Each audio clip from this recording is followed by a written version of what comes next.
Hi everyone, in this gamer's audiophile journey, this is episode 4, we're going to talk about footsteps.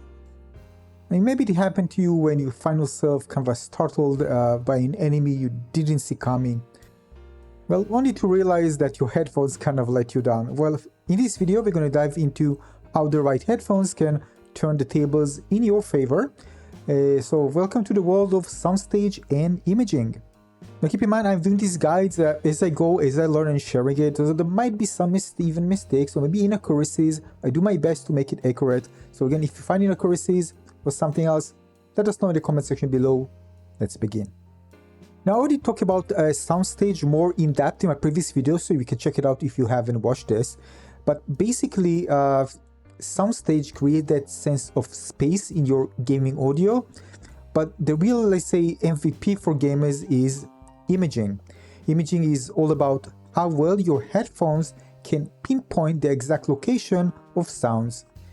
So for example, imagine being able to detect exactly where an opponent is sneaking up on you, all thanks to your headphones. Well, that's imaging working its magic.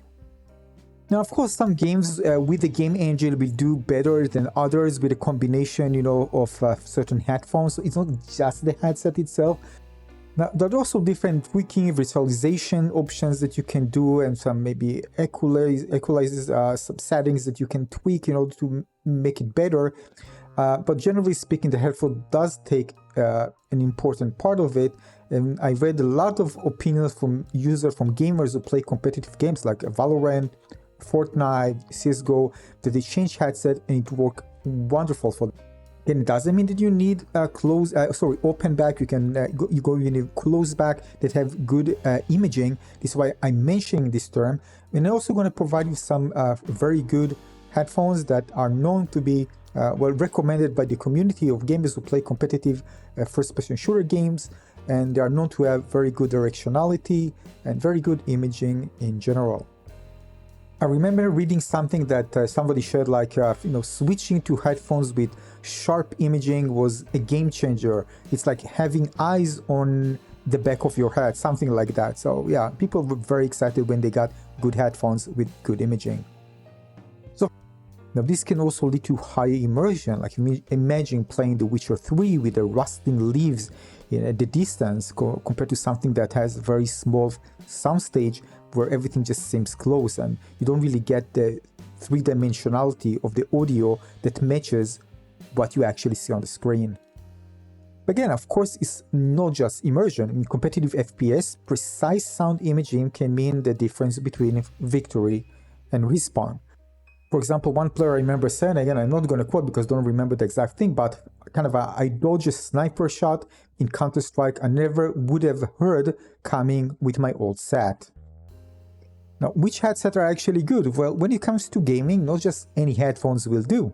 You want a pair that excels in imaging for that precise directional accuracy. For an affordable pick, you can try, for example, what I have ordered, and I shared in the previous video, is the COS KSC75. Now, this one has an open design that provides not just a broad soundstage, but surprisingly precise imaging for its price.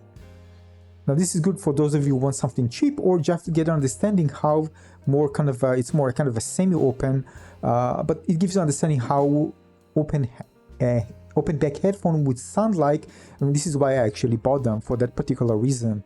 Now you can see on the left side, this is from headphone.org. You can see extremely good vocals, mid treble, bass tightness speed, huge sound stage, detailed instrument separation, imaging timbre, extremely comfortable, lightweight.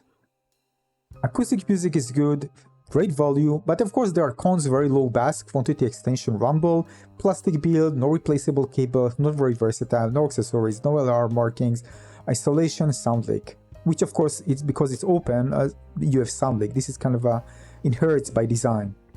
Now, these are, for example, recommended ones. Again, prices are just kind of approximate. Make sure to check it out more on Amazon or your favorite store. But you can see, for example, the Sennheiser HD800S, known to be one of the best headsets in the world when it comes to imaging and soundstage. but it's very, very costly. But this is something that, you know, many people, if they can afford it, would buy it in an instant. But it has its, of course, disadvantage like any other headset. But it's very, very renowned for its quality all across the board. You also have the Bear Dynamic DT1990 Pro. I think that some mentioned that Ninja use it, if I remember correctly. AKG K702 or the Technica. You know, you can see the list here of those who I highly recommend. And of course, there are much, much more. And these are just open back headsets. Of course, we have also IEMs. But again, we're going to talk about this more specifically in a later video. But these are some mentionable ones. And by the way, the one that I mentioned, you see here, the Sennheiser HD800 has that. As of the time making this video, I checked Amazon.com. It costs $1,800 US dollars. This one is unparalleled. It has advanced driver technology that offers pinpoint accuracy in sound positioning, basically making it kind of a powerhouse for immersive and competitive gaming. So basically, the key takeaway here is look for headphones that highlight their imaging capabilities, ensuring you can hear not just the depth and distance, but also the exact direction of every sound in your game. Now, I already tested how bad it can be because my headset, the SteelSeries Arctis 5, do a very bad job at it because the soundstage is small. I tried it in games, even the soundstage size is kind of weird because sometimes I see a character, it appears on my right, it moving in front of me, but the sound immediately shifts from right to left. There's no like in between. It happened to me actually when I play Palworld. Aside from that, I also watched some videos that try to demonstrate surround and they demonstrate an object moving around me, but there wasn't something that, first, it wasn't accurate, but second, I couldn't feel that something is above me. Everything felt like in the same level. If it was above me, it was in front of me. If it was below me, it was kind of in front of me. This shows that, again, my headset is pretty bad at imaging and has bad small soundstage. So again, it's not just hearing the footsteps, it's actually knowing where they are coming from, right? The directionality, but not just in front or behind you, but also above you or below you. Now, how you maximize your headphone potential? Let's say if you bought a headphone, great. How you actually, make it work for you the best it can be? Well, it depends. With some headphones, you want to maximize isolation, sound isolation. For example, if there are sounds around you, some distracting sounds, you won't be able to hear anything. Well, you're probably going to go close back. Or IEM, so you have kind of better isolation. The next thing, you can play with equalizer settings. Try to enhance the highs, which can improve footstep detection in first-person shooter games, and see which one lead you to, better understand where the footsteps are coming from.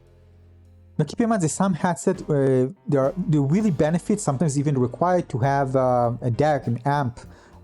So this is going to talk about it in a later video, but basically adding a DAC and amp to your setup can elevate even a mid-range headphone soundstage and imaging to a near high-end levels. Okay, maybe I a bit exaggerated, but I mean that improving. And some actually user that I read on Reddit that mentioned they bought a DAC and amp and try it out, mentioned they saw quite significant improvement. So this is worth mentioning, but I'm going to talk about it in future video. But there are also other things that can actually affect the soundstage and also the imaging, and you can actually play with how you rotate the ear cups on your head, try to kind of move it a bit, or maybe try to boost certain frequencies to help in distinguishing footsteps in reloads, for example, from specific directions more clearly. And because, again, it depends on specific games, depends on the sounds that you are actually looking for, you might need to kind of boost certain frequencies because of that. Yeah, so that's the word for this video. I hope you find this one interesting. Again, more advanced topics as I learn will be posted on my channel, so make sure to subscribe. And if you missed the previous one, make sure to check them out as well. Check the description of this video, you're going to find the other chapters. And yeah, until the next one, if you have anything to add, drop everything in the comments section below. And if you love this deep dive, give a like as well on the way. Thanks for watching.